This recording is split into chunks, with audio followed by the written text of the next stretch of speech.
Assalamualaikum warahmatullahi wabarakatuh. Horas, seputar informasi pemerintah Kabupaten Padang Laos Utara akan saya sampaikan dalam Padalan Paluta dalam Sepekan, edisi kedua bulan Juni tahun 2022 bersama saya Fitri Yuliza.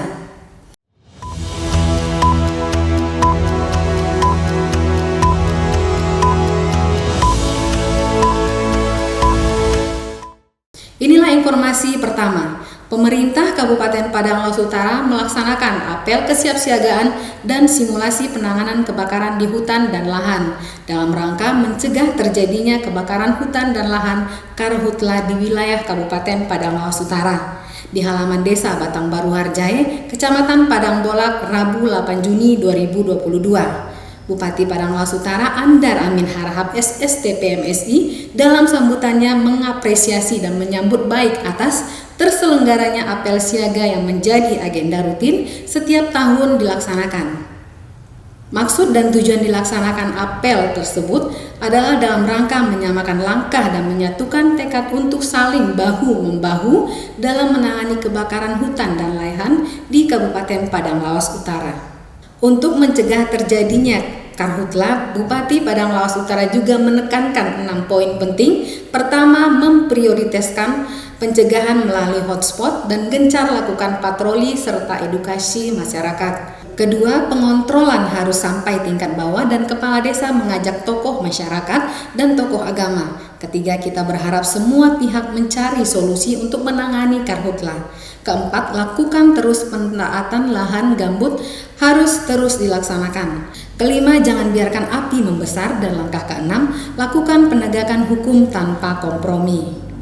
Ya, yang pertama tujuan dari kegiatan ini adalah sosialisasi sekalian kesiapsiagaan dari pemerintah Kabupaten Padang Laos Utara beserta terkait untuk apabila ada kejadian kebakaran hutan kita sudah siap mengantisipasi atau langkah-langkah yang diperlukan. Kalau jumlah personil yang diturunkan dari Pemkab sendiri, Pak? Hari ini jumlah personil yang diturunkan kurang lebih 450 orang. Itu terdiri dari rekan-rekan TNI, Polri, itu juga dari pemerintah daerah, itu juga rekan-rekan perusahaan, dari Manggala Agri, dan pihak-pihak terkait kurang lebih 450 orang. Kalau poskonya sendiri, Pak? Poskonya ada 5, seperti yang disampaikan mulai dari posko logistik, posko terpadu, dapur umum, pengungsi dan kesehatan. Inilah simulasi apabila kejadian ada kebakaran lahan ataupun gambut di Kabupaten Padang Laos. Izin Pak Kapolres, kalau jumlah personil kepolisian yang dilibatkan hari ini berapa? Untuk jumlah personil Polres ini terlibat ada lebih kurang 100 orang personil Polres sendiri maupun Polsek, baik dari Polsek Padang Bola maupun Polsek Tolong, untuk kegiatan penanganan simulasi ataupun kesiapsiagaan terhadap karhutla lain. Harapan Pak Kapolres terhadap masyarakat, Pak? Harapan kami tentunya seperti yang saya sampaikan tadi, kita himbau pada masyarakat agar dalam membuka lahan ini tidak melakukan dengan cara membakar lahan ataupun hutan.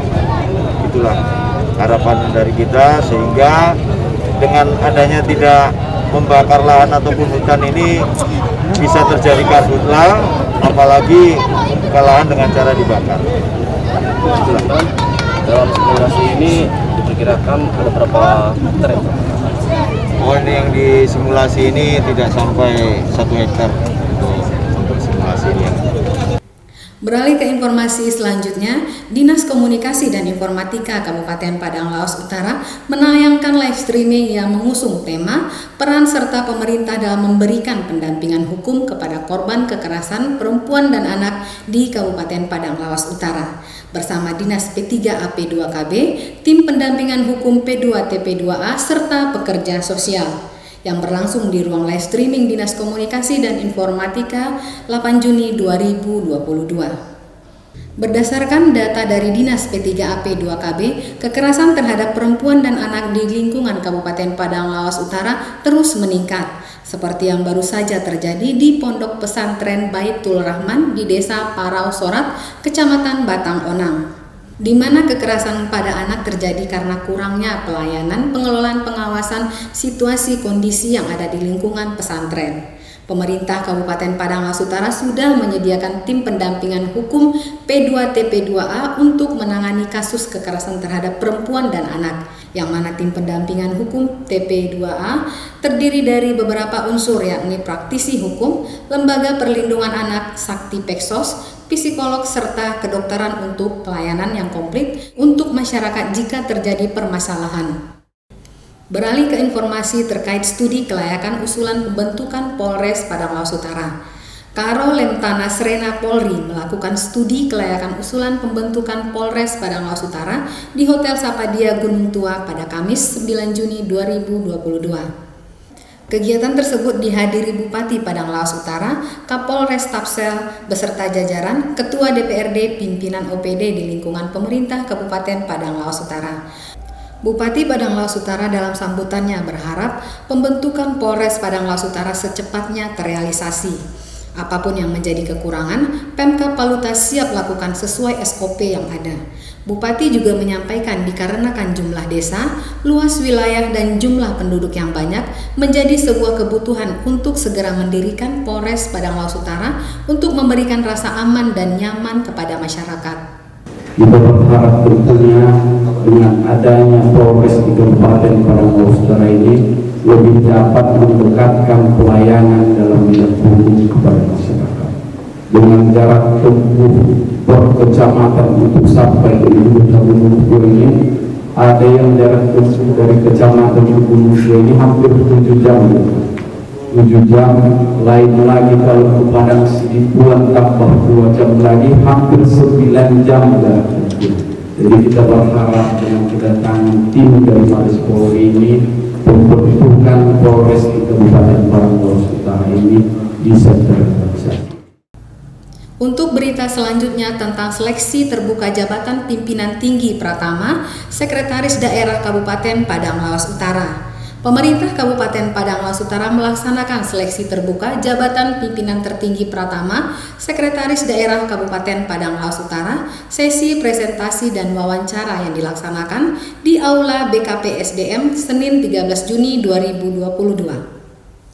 Sesi presentasi dan wawancara merupakan tahap terakhir dalam seleksi pimpinan tinggi Pratama, Sekretaris Daerah Kabupaten Padang Lawas Utara. Dan hasil dari tes tersebut akan dipilih 3 nama terbaik, selanjutnya akan diserahkan ke Bupati untuk dipilih salah satunya dan diteruskan ke KASN. Lelang jabatan ini dilakukan sebagai pendorong dan penggerak reformasi birokrasi dan pembangunan serta perekat persatuan dan kesatuan bangsa. Seleksi ini bertujuan untuk pengembangan karir, pengembangan kompetensi bagi calon pejabat pimpinan tinggi Pratama yang dilakukan secara terbuka, objektif, dan akuntabel. Apa saja kualifikasi yang dibutuhkan untuk memenuhi jabatan Sekretaris Daerah Kabupaten Padang Lawas Utara menurut Bapak?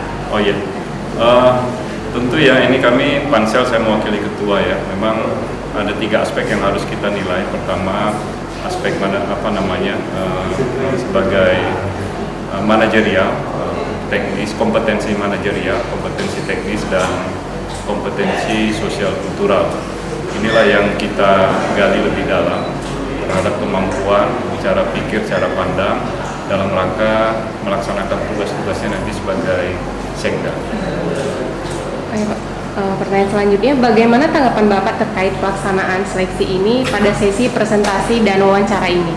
Ya, kami melihat ya banyak potensi-potensi sesungguhnya di Pemkab Paluta ini ya, artinya siapa saja sesungguhnya melalui seleksi terbuka ini bisa memenuhi ya, asal dia memenuhi persyaratan yang sudah ditentukan. Tentu dari 6 peserta kami melihat semua punya potensi dan kami melihat juga menguasai segala bentuk visi misi yang sedang berjalan di Paluta ini.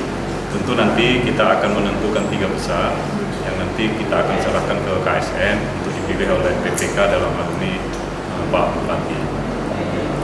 Apa tahapan selanjutnya setelah sesi presentasi dan wawancara ini? Ya, ini tahapan terakhir ya, karena kita awali dengan tahapan pertama itu ada seleksi administrasi, ada seleksi rekam jejak, ada asesmen yang dilaksanakan pihak ketiga, dan tentunya ini adalah tahapan terakhir yang keempatnya adalah presentasi dan wawancara.